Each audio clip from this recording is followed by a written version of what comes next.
since we already stated as a court that we will take literally Section 3, subparagraph 6 of Article 11 of the 1987 Constitution, that no person shall be convicted without the concurrence of 2/3 of all members of the Senate, may I ask the members of this court, through the presiding justice, to consider, not today, I have a proposal, but not today, but to consider communication with the Sandigan Bayan for the attendance of Senator Dante Marcoleta and Senator Jinggoy Estrada, considering that the presiding officer may correct me if I'm wrong, but if we get to Section 21, as discussed a while ago by the defense, the prosecution and defense, and we do not know what will happen. Their case may be dismissed. They can be out on bail.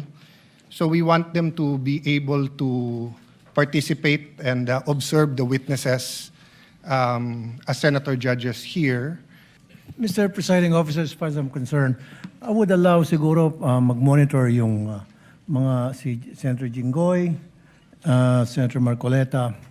They will be allowed na kahit man lang yung sa TV monitor.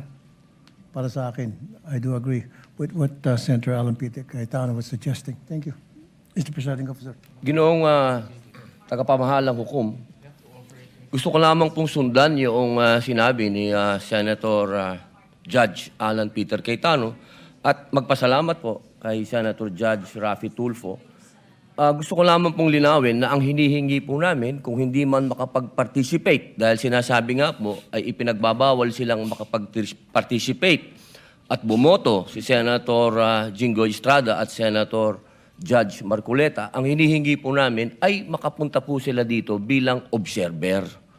Hindi lang po basta monitor.